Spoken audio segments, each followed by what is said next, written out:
40वां अध्याय। ब्रह्मा जी का कैलाश पर शिवजी से मिलना। नारद जी ने कहा, हे महाभाग्य, हे विधाता, हे महाप्राण, आप शिव तत्व का ज्ञान रखते हैं। आपने मुझ पर बड़ी कृपा की जो इस अमृतमय कथा का श्रवण मुझे कराया।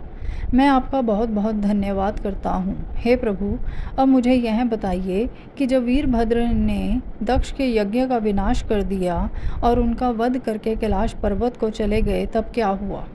ब्रह्मा जी बोले, हे मुनिश्रेष्ठ नारद, जब भगवान शिव द्वारा भेजी गई उनकी विशाल सेना ने यज्ञ में उपस्थित सभी देवताओं और ऋषियों को पराजित कर दिया और उन्हें पीट पीट कर वहाँ से भाग जाने को मजबूर कर दिया, तो वे सभी वहाँ से भागकर मेरे पास आ गए।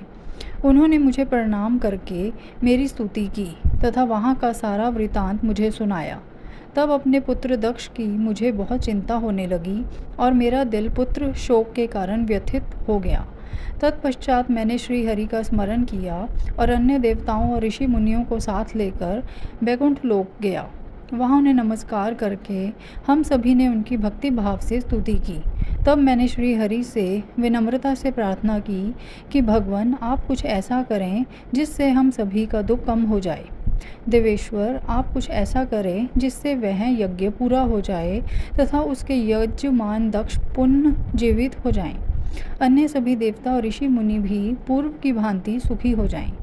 मेरे इस प्रकार निवेदन करने पर लक्ष्मीपति विष्णु जी, जो अपने मन में शिवजी का चिंतन कर रहे थे, प्रजापति ब्रह्मा और देवताओं को संबोधित करते हुए इस प्रकार बोले। कोई भी अपराध किसी भी स्थिति में कभी भी किसी के लिए भी मंगलकारी नहीं हो सकता।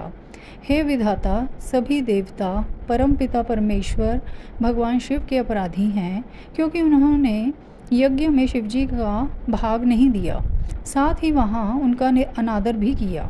उनकी प्रिय पत्नी सती ने भी उनके अपमान के कारण ही अपनी देह का त्याग कर दिया। उनका वियोग होने के कारण भगवान अत्यंत रुष्ट हो गए हैं।